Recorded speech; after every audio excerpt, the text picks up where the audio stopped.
comeback de Tommaso Prella.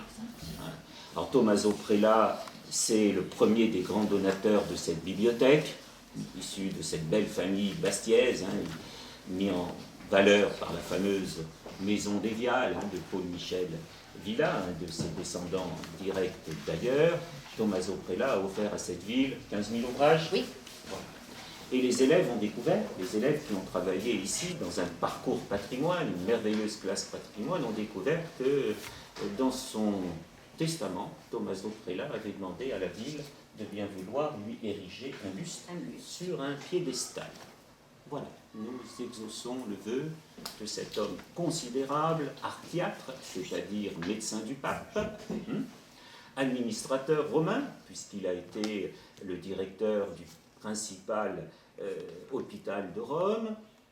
Il a introduit la vaccination antivariolique dans les États de l'Église, à une époque où un certain intégrisme religieux ne voulait pas qu'on touche au corps humain.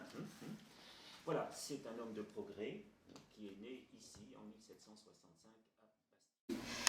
Eh bien, c'est une collaboration avec le lycée Jean-Nicole et les enseignants qui nous ont permis, il y a déjà 2 ans déjà, et plus une année presque, à travailler ensemble sur ces livres anciens et leur conservation. Et on a décidé tous les ans de mettre à l'honneur un légataire à la bibliothèque. Donc cette année, c'est Tommaso Prella. On ne parle pas que, je dirais, du personnage, mais on parle de tout ce qui va être, je dirais, décliné autour du personnage.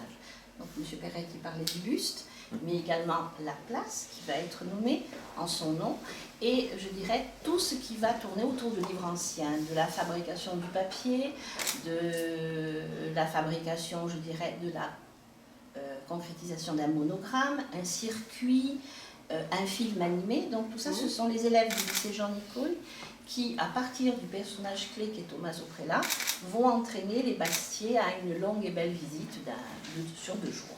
Déjà, je salue bien entendu les actions menées dans le cadre des classes patrimoine et l'investissement majeur des enseignants du lycée pour ouvrir les classes d'un lycée professionnel à la culture. C'est un défi, mais ce défi est en passe d'être réalisé. En second lieu, ce qui est étonnant, c'est que le lycée Jean-Nicole, qui est abrité dans un des sites les plus remarquables de la ville de Bastia, eh bien, continue son périple avec l'histoire. Donc j'avais fait un petit mot. Voilà, il n'y a pas de hasard, il n'y a que des rendez-vous. Et là, le lycée Jean-Nicole, il a eu rendez-vous avec Tommaso Prella. Il faut faire parler de cette bibliothèque qui fait partie de la richesse de la ville et de notre patrimoine.